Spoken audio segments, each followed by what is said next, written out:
sorry about cutting that off on the other side. I'd no idea I was so near to the end. Oh my goodness me. It's amazing how quickly it gets to the end of the 45 minutes. Is it yeah, it is 45 minutes, isn't it? Per side.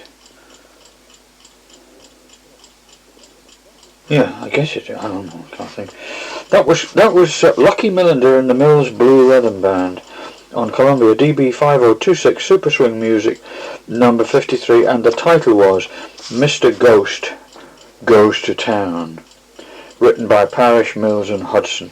And I rather imagined that the operative word there would be Hudson, referring to Will Hudson, because he wrote a lot of big band arrangements in the 30s. He was rather a good writer.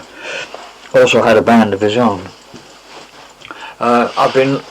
I looked that up in the Parlophone booklet. Even though it's on Columbia, a lot of those Columbia Swing series were reissued on Parlophone, but not all of them. And I couldn't find it, so I had to go to Rust. And here we have on page 1074, at the bottom of the page, New York, November the 20th, 1936. Actually, I thought it was a little bit older than that. I thought it was 34. It just shows you can't always be sure. Now, he gives a personnel, the last full personnel for the Mills Blue Rhythm Band, excuse me, is given for January the 25th, 1935. So this is getting on for 2 years later. So there have been quite a few personnel changes. But I'm going to read you the basic personnel for January 25th, 1935, and then see what happens after that. Lucky Millender, vocal. Well, he doesn't sing, obviously. Directing, Wardell Jones and Shelton Hemphill, trumpets. Henry Allen, trumpet and vocal. George Washington, trombone and vocal. J.C. Higginbotham, trombone. Gene McKell, Crawford Wethington, clarinet and altos. Joe Garland, clarinet, tenor sax, baritone and alto. Edgar Hayes, piano and arranger. Lawrence Lucy, guitar. Elmer James, string bass, and O'Neill Spencer, drums. And the arrangers were Alex Hill and Will Hudson. And there were quite a few sessions. 1, 2, 3, 4, 5, 6, 7, 8, 9. There were 9 sessions in the following 2 years until we get to the session of November 20th, 1936. And there were 1 or 2 changes in that time. Billy Kyle on piano replaces Edgar Hayes, and Hayes Alvis on string bass replaces Elmer James. Hayes Alvis was with Ellington for a time too. Let me see if there are any other changes before that one. Oh, Gene McKell on alto was replaced by Tab Smith. And those seem to be the only personnel changes in those 2 years. So that is pretty much the lineup of that rather good orchestra. A little bit corny, but only corny if you're expecting something else. I think it's a rather good band actually, that Mills Blue Rhythm Band. Sometimes that was led by different people, the Mills Blue Rhythm Band. I don't know what the Mills referred to.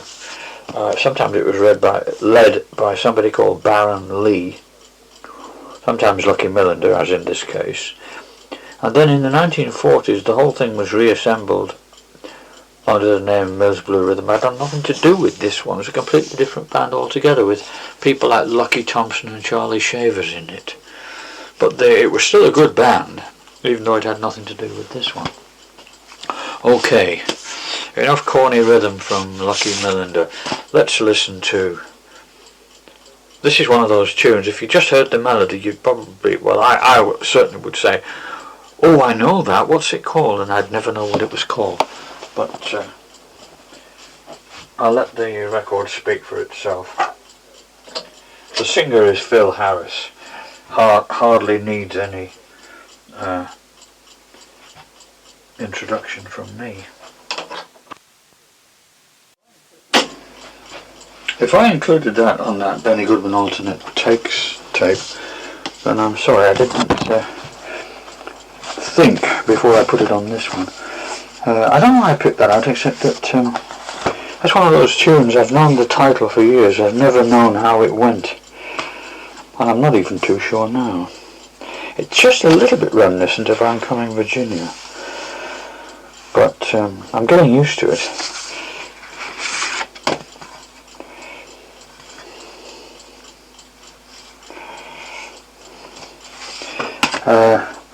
I've got 3 records, or possibly 4, lined up here. 5, and they're all on Columbia.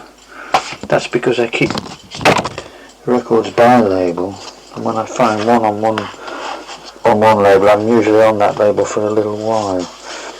This is a rather odd thing with somebody who came up briefly in the late 1940s, early 50s, playing the harpsichord.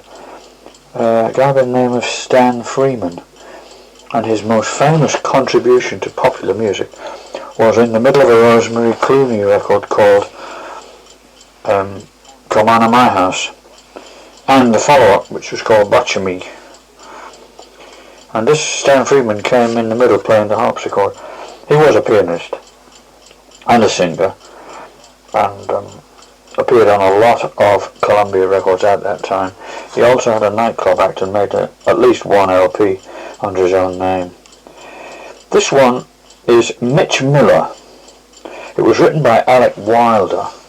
It doesn't say so, it just says Wilder, but I know it's Alec Wilder because Mitch Miller used to be on the old Alec Wilder octet records. They're probably friends. And some of these people sound like ex-Alec Wilder octet people. Stan Freeman harpsichord, Jimmy Buffington French horn, John Barrow. Oh, they're all French horns. Sorry.